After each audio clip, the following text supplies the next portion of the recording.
Everyone's all bit of standing between all of you and lunch. This is the non-closing plenary. So I want all of you to promise that you won't sneak off, that you will stay for the afternoon. There is food, and there are people out there who are going to give you yet more great content. So please, for the sake of all our speakers who've stayed on into the Friday afternoon to do the breakouts, don't go when I finish talking. Will you all promise me that? Excellent. Glenn hasn't given me any briefing, so I get to go full on Ouija for this one, so watch out, people. He asked me to summarise kind of my impressions of my first healthcare conference, my impressions of all of you and this amazing community, and to kind of summarise the key themes that I've seen and heard, and kind of three areas. There's one which is around the power of people and passion. You all use P's all the time. If you're not doing TLAs, FLAs, and 4 and 5 letter acronyms, you are displaying great use of P words, but you're doing it and living and breathing it. And what I've taken away from these 2 days is you are all desperate to get out. You know that nothing beats humans getting together with humans, because what you all do in your day jobs is keeping those humans alive. And you want to get back to being more effective together as we come out of, hopefully, the pandemic. And that would be the second thing. It's the learnings from the pandemic. And I've got a tale of two cities going around in my head. I have no idea why. And it was the best of times. It was the worst of times. You have all been saying collectively that it was a terrible time. And 6 million people died. And people will still continue to die, despite the amazing job the NHS has done. But, and it's a big but, there were so many positives out the last 2 years. And everybody was trying really hard not to be negative and to look forward and to build on those positives. And for me, I think there were three things. There was innovation, and innovation at speed. The NHS innovated at speed and used data and put it into action. And data and insights and implementation are three things that are really, really difficult to do. So innovation was one. Collaboration, forced collaboration or otherwise. So some of the collaboration was forced. We had to work together with people we might not have worked together before, and government agencies and bodies, but actually once we did it, we realised it wasn't scary and it made us more effective. So you've got innovation and you've got collaboration, and then you've got transformation. And I'm afraid we do use the words digital and transformation together way too much, about £1 for every time, and they mean many different things to many different sectors. But in this sector, COVID forced at speed transformation we probably thought wasn't possible at that speed. But there's a but, and there's a really big but. And I think upside and downside, we have to kind of consolidate that before we lose it. And I think I heard that from quite a number of speakers, which is, can we capture the learnings? It's a cheesy phrase, but it's a good cheesy phrase. Capture it, use it, share it. And there ain't nothing wrong, and my team have heard me say this all the time, with a little bit of creative plagiarizing. So I was hearing from Andy, I'm stealing all these ideas. That's the point. That's the point, with the root word in the middle. We get you all here to share knowledge, to share experiences, and to take it away and implement it. And if COVID and the pandemic have shown us anything, is we have to share those learnings, and then we have to force the change that isn't there. And this is the downside. We have legacy systems that don't talk to one another.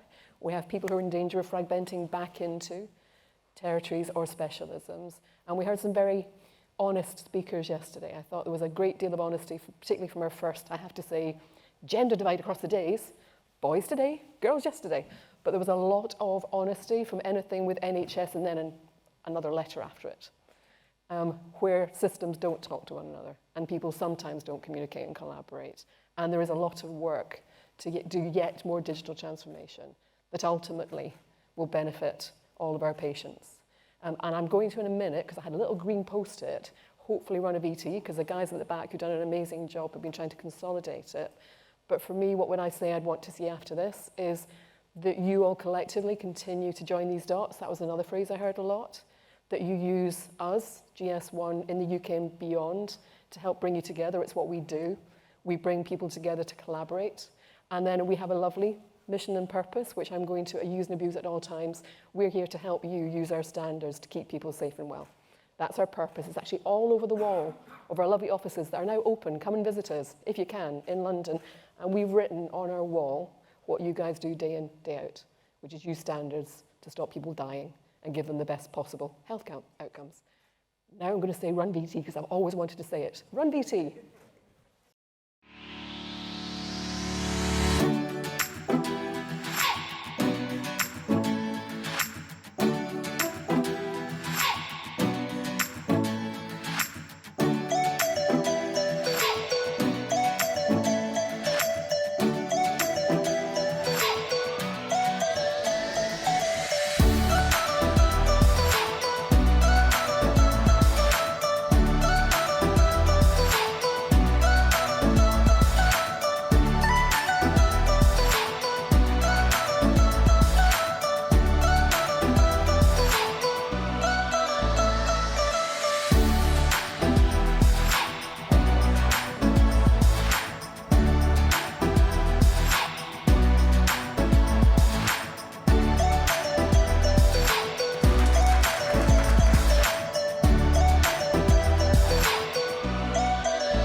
was amazing.